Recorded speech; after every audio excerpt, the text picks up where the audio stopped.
a logging company that doing timber business, and you have, say, the local superintendent who is like the head of local government in a particular province.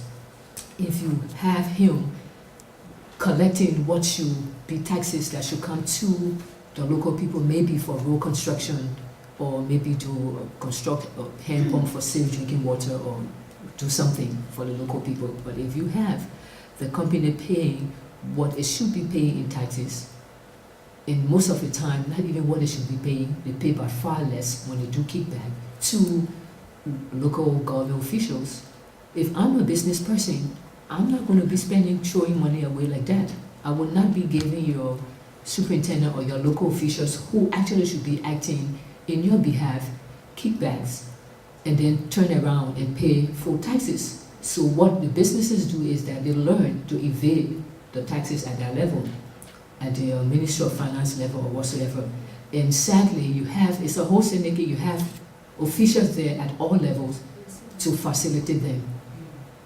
And so, for example, if someone should pay maybe $1,000 for taxes or whatsoever, maybe he gives the superintendent $200,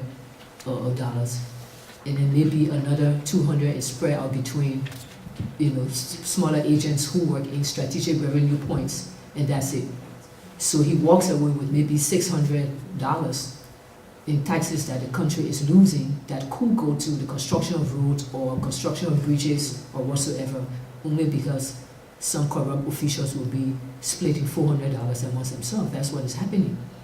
And lately, now that we have a new political dispensation, all of these issues have been discussed and people are beginning to see it more and more. Thank God, one of the pluses about this government is not like they don't have the fault, but one of the good things is that now you can speak freely without being afraid of losing your head the next day, or having the armed robbers come to you. So it was very difficult to, freedom of speech was a complete luxury a few years ago, but at least now we can speak freely. So all of these issues are now coming on the table and people are discussing them. And government authorities now, at least some of them who really want to see a change, are trying to make the difference. So that's one of the things that will hamper development at the local level. And somebody also talked about better tax compliance to improve accountability. Yeah, yeah. In the case of Liberia, it's not like you don't have compliance mechanism or accountability mechanism through regulations or contractual agreement or a system that you can pass through. What is happening is everything is being bypassed. So you have laws on the books that, for example, should protect local residents. You have tax laws and you have all of these different compliance mechanisms, and then people are just bypassing them, same thing.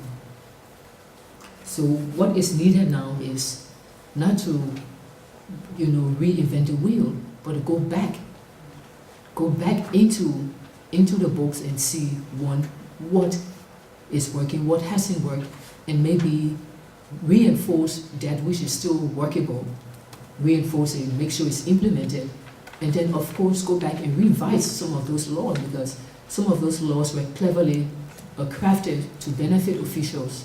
It's so sad that even at the presidential level, in fact, most of the corruption that happened, documents are now proven, actually came from the top. Sometimes as we're researching economic crimes and looking into governance, now we have a governance commission, which is actually looking into the business of good governance. So as you're going through some of these classified presidential documents and whatnot, you're completely shocked to know that, for example, one of the presidents had an exclusive deal with Firestone.